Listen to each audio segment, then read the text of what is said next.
Today we're going to talk about how to open a brokerage account for your kid. So first we'll go over real quick why this is important. Then I'll talk about the three different types of brokerage accounts you can open for your kid.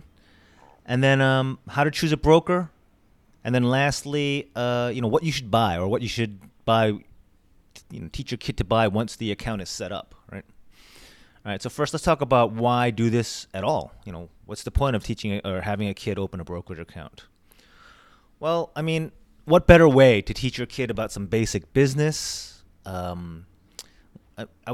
all started when my wife was trying to explain to my kid what a dividend was and why, us buying a couple of shares of McDonald's really meant that anytime we bought McDonald's, we were sort of paying ourselves in a tiny, tiny microfraction way. And that whole conversation spurred this notion that, hey, why don't we just set up a brokerage account for our kids so they can own a piece of McDonald's or whichever other companies they were interested in. And also more importantly, or I guess equally importantly, you want to teach your kids about compounding, time value of money. There are a lot of concepts that don't really sink in or are very academic unless they sort of see and feel the results themselves. I guess you don't feel the results, but right, it's more personal. All right, so now let's get into the three different types of Guardian accounts. So the first type, the three different kind of accounts that you can open for your kids, and the first one is the Guardian account. All right, so the Guardian account. So let's explain it this way. I call this one the Christmas Club account. Do you remember those? I don't think they still have those, but when I was a kid, they would have these things called Christmas Club savings accounts, and they were just regular savings account that you slapped a different name on it. To make it seem like this account was sort of earmarked or dedicated to saving for your Christmas presents. But aside from that name, Christmas Club account, there was literally nothing different about it than your ordinary savings account. So that's kind of what these guardianship accounts are like. You may call them an account for your kid, but the parent has total ownership of the account, legal ownership, has total control of the account, and you're just kind of attaching your child's name to it without any legal strings attached. It's basically, mom and dad, your account, but you're just kind of saying, oh, this is for Billy, right? So there's really no legal teeth to that, but it's just a way of putting your kid's name on it. So that's why I call that the Christmas Club account. Next, there's what's called a custodial account. And these are often under, there's two laws that set these up. There's the Uniform Transfers to Minors Act, usually called UTMA. And then there's the Uniform Gift to Minors Act, that's the UGMA. So those are the two main types of custodial accounts, UGMA and UTMA. So here's how these are different from your Christmas Club guardianship accounts. Your child actually owns the assets within the account, but the parent has control. So the important distinction there is that any tax implications from this account actually go to your kid's tax return, not yours. And this could be a good thing. Your kids probably have no other income, right? So they're going to have that much lower compressed tax bracket. But just be aware of the possible implications. Talk to your tax advisor. See how that works out for you in your particular situation. Now, how do these things eventually become the property of the kids? So going back to the Christmas Club guardianship account, that's yours. And then you'll eventually, let's say you start investing in Billy's account now, when he's 5 years old, or 15, 16 years from now when he's 20, and you want to give it to him. Any compounded gains, which have been taxed on your tax return this whole time, if you want to give it to Billy now, you probably have a big amount, hopefully thousands or tens of thousands that, if you're not aware, giving money to your kids, there could be gift tax consequences. Whereas with a custodial account, because it was always the kids, that consequence doesn't exist. But when does it formally become his or hers? When does the parent lose or relinquish control? And that varies from state to state. It's typically between the ages of 18 and 24. Once the kid reaches 18, 21, 24, depending on the state, then the parent's name comes off, the parent's controls come off the account, and it just becomes the kid's account and money. So keep that in mind, because a lot of folks don't want to have their 18-year-old, 21-year-old, even 24-year-old have access to a large brokerage account, because kids are kind of stupid sometimes, right? And they don't make the best decisions all the time. So just keep that in mind when you're setting this up. I know your baby is so cute and so adorable and can do no wrong right now, but just try to picture that kid as a teenager or a early 20s, and just saying, "Hey, mom, thanks for the $50,000. See you later." I mean, that might not be the best estate plan or family wealth planning. So, how much can you put in per year? It's just your standard gift tax exemption. You may not be familiar with that. It's $15,000 per year per child. So what does that mean? If you're a married couple, let's use a nuclear family. If you're a married couple with two kids, a son and a daughter, you can give $30,000 to each child per year, because mom is giving 15 and dad is giving 15 to the son, so that's 15 to son, and then mom is giving 15 to daughter and dad's giving another 15 to daughter, so that's $30,000 each per year. That's a lot. I'm not sure if anyone's really doing that, but yeah, if you're in that tax bracket, those are the limits that you're dealing with. All right. Now the third option for setting up a brokerage account for your kids is a Roth IRA for your kids. So I don't want to spend too much time going into the pros and cons or the benefits of IRAs too much, just because that's kind of outside the scope of this talk. But just know that there's pretty big tax advantages. Basically, your money will grow tax-free for the decades from your child's, from when your child is young to when they reach retirement age. These are retirement accounts. Although the money can be withdrawn for other purposes, these are primarily retirement accounts. And then when they withdraw, when they're 65, 69 and a half, whatever the case may be, that money comes out tax-free. So there are huge tax and compounding benefits. So, if you put in even $10,000 now, or even $1,000 now for a kid who's less than 5 years old, and they have 55 years, maybe even 65 years for that to compound tax-free, you're doing Junior a great service.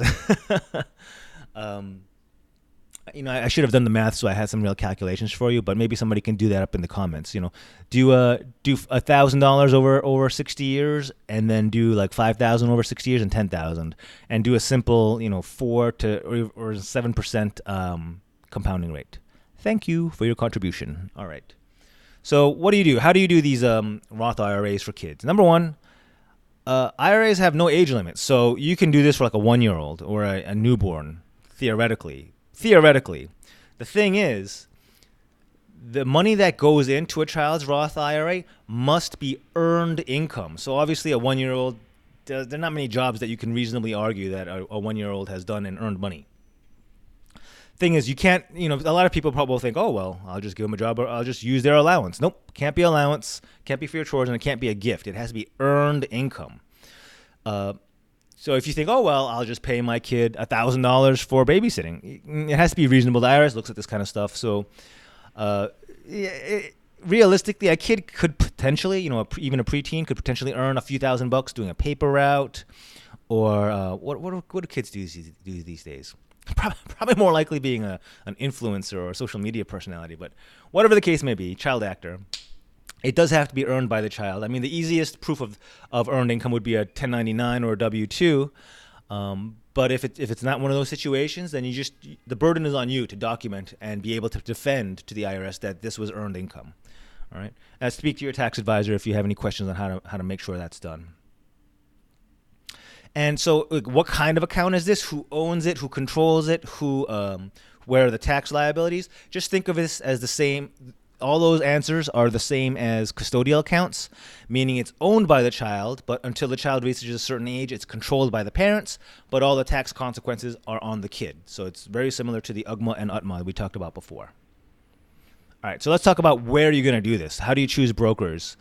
Not every brokerage offers these types of accounts, so you do have to do a little bit of digging. I've picked out two that I think you'll find useful. So me personally, I love Vanguard. I'm a big Jack Bogle. I actually don't know how to pronounce his last name, but I'm a big Jack Boglehead fan.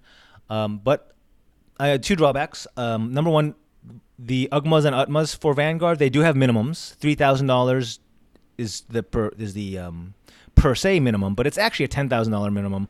Otherwise, you have to pay an annual fee of $20. So that's not great. And also Vanguard has, I would call it a less than, its interface is a little clunky. So it's not going to be as smooth as some of the more popular online trading platforms. But aside from that, I do love their index funds, and you get commission-free trades in and out of those. So that's sort of one of my main reasons. But there are other options.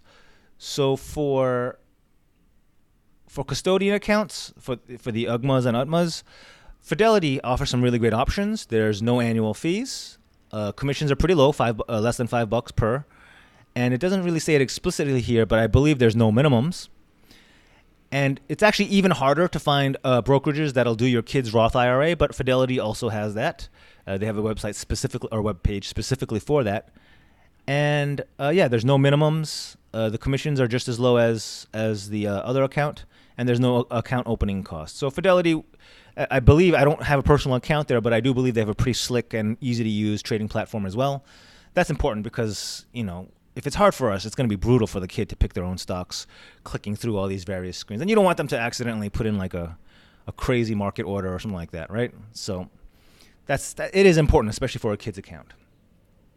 So let's finally talk about where you want your kid to invest once you get this all set up. So I think the best way of approaching it is to do a split test or an A/B test. And what I mean by that is, take the money, whatever you put in there, split it in half, yeah? And half of it, let the kid sort of experiment and play and pick and have some fun. And like, oh, I like this company. Oh, we shop here. Or even if your kid is, at the age where he can do like a value analysis or technical analysis, whatever style he's into, let him play around with that and have some personalization of the account. But the other half, throw it into index funds.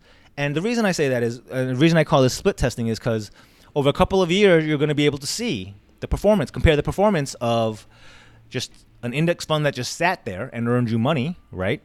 Compounding at sort of, I guess, aggregate success or rates of return versus the stock picking mentality, right?